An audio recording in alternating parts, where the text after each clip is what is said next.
어, 헤럴드 경제 2026년도 8월 14일자 기사예요. 종부세 개편에 1조 7조 더 거친다. 1주택자 80%는 평균 42만원 더 낸다. 덜 낸다. 뭐. 정부가 종합부동산세 세율과 공정시장가액 비율을 높이는 등 과세를 강화하면서 종부세가 1조 7천억 원 넘게 늘어날 것으로 추산됐다. 이재명 정부가 이 국민들의 갖다 그 피 빨아먹는 정책을 하고 있잖아요. 일가구 1주택까지 갖다가 이렇게 목을 조이는 것은 도대체 이재명 정부의 부동산 정책이 누굴 겨냥하느냐. 뭐 그 다주택자를 겨냥한 데서는 모두 국민이 수긍이 가지만 일가구 1주택자까지 보유세 무슨 뭐 거주하지 않았을 때에 대한 세금이라든지 뭐 또 부부 그 공동명의 별짓을 다 해요. 도저히 우리 국민이 붕괴하지 않을 수 없는 그런 짓을 지금 하고 있는데 이 목적이 뭐냐는 거예요. 다만 1세대 1주택자는 10명 중 8명꼴로 세금이 오히려 줄어들 전망이다. 과세 기준과 뭐 부부 공동명의도 그렇고 뭐 장기 특공 뭐 장기 그 집을 보유하고 있었을 때에 대한 그런 그것에 대한 감면 혜택도 전부 줄어들이고 지금 있죠. 과세 기준과 기본 공제가 함께 확대되면서 공시가격 22억 8천만 원 이하 1주택자의 감세 효과와 세율은 인상에 따른 증세 효과를 웃돌게 되고입니다. 16일 나라살림연구소와 2020년 세제 개편안에 따른 종합부동산세 개편 효과 분석에 따르면 정부 세제 개편안이 모두 적용되는 2028년 기준 종부세는 현행 제도를 유지할 때보다 총 1조 7,473억 원 늘어날 것으로 추산된다. 국민들은 목을 조여서 피 말려서 뽑은 놈의 그것이 다 이재명 정부의 원망으로 다 돌아서고 우리 국민의 일가구 1주택에 모든 국민이 다 적으로 만드는 꼴이 되잖아요. 주택 분야에서 1조 2064억 원으로 종합합산 토지 분야에서 5,309억 원이 증가된다는 거예요. 일단은 이재명 정부는 국민들의 그 일가구 1주택까지 뭐 보유하면서 집을 안 사느니 뭐 무주택자가 집을 사면 무조건 2년을 살아야 되니 우리 그 헌법에서 명시하고는 민주주의 거주 이전의 자유의 침해를 하는 격이 되죠. 공산주의나 하는 짓거리를 우리 국민에 적용하고 있다고 나는 봐요. 정부는 이번 세제 개편에서 개인주택분 종부세율을 보유주택수가 아닌 주택가액에 따라 동일하게 정하는 방식으로 바꾸기로 했다. 별일 짓을 다 하고 있어요 지금. 뭐 국민을 위한 정치를 하는 건지 이건 뭐 국민을 말려 죽이는 정치를 하는 건지 일가구 2주택까지 갖다 총구를 겨누고 이 짓을 하는 걸 우리 국민들은 붕괴하지 않을 수가 없죠.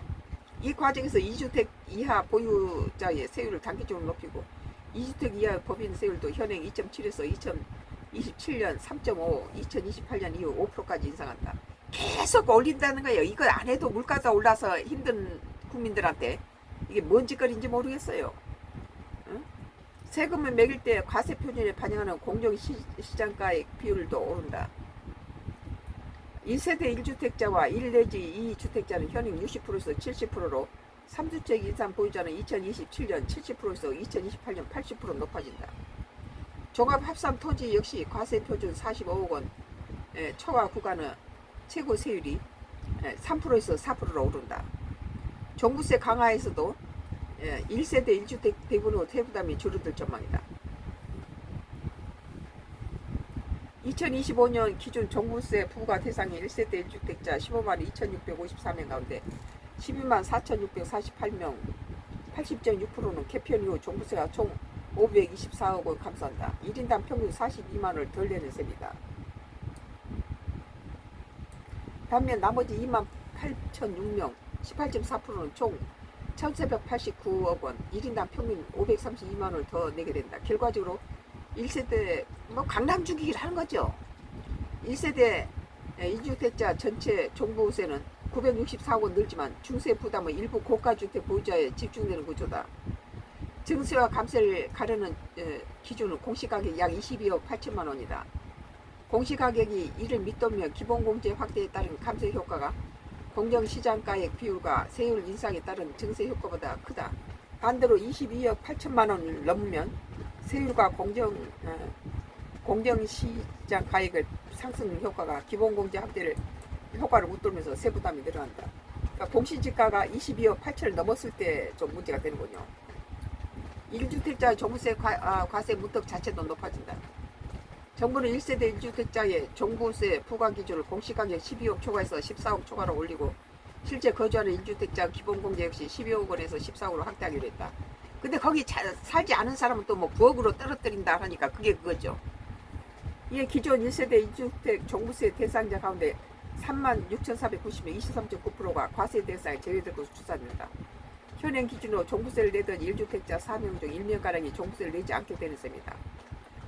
다주택자는 상황이 반대다. 1 내지 2주택 개인 26만 1952명 모두 종부세가 늘어날 것으로 예상된다. 증가액은 총 4,720억 원으로 1인당 평균 180만 원이다.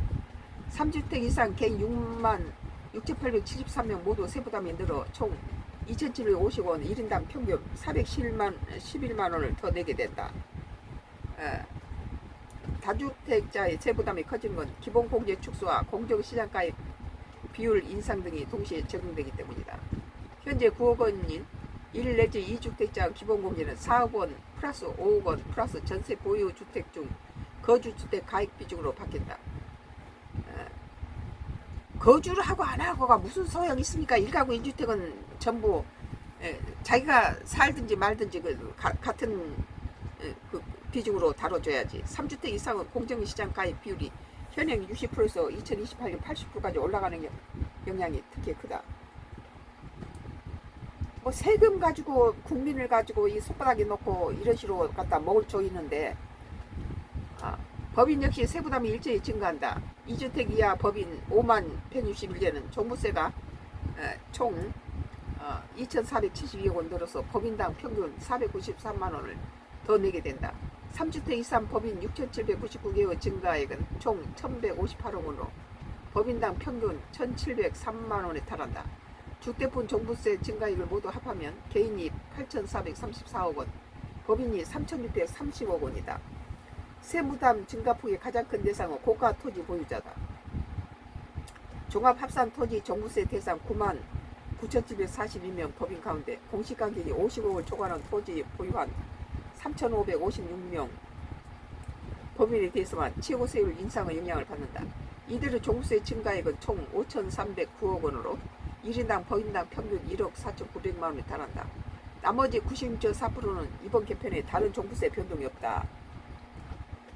이종석 나라 살림 우리 문제는 갖다 1가구 1주택이면서 부부 공동명의가 될 경우는 뭐 14%까지 한 데서 뭐 9% 떨어뜨린다든지 뭐 살지 않았을 때는 뭐 낮춘다든지 이건 굉장히 불이익을 주는 거죠. 이런 건 1가구 1주택자에게.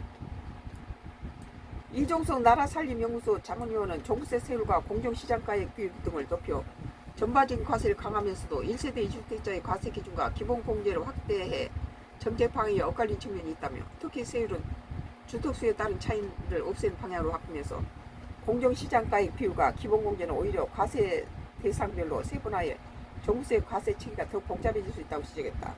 정신없어요 내보니까. 헤럴드 경제 2026년도 8월 14일자 기사. 종부세 개편에 1조 7조 더 거친다. 일단은 국민들 갖다가 기름 짜는 거죠. 1주택자 80%는 평균 42만 원 더 낸다. 덜 낸다. 썬가크루스 나의 정치 코멘트였습니다.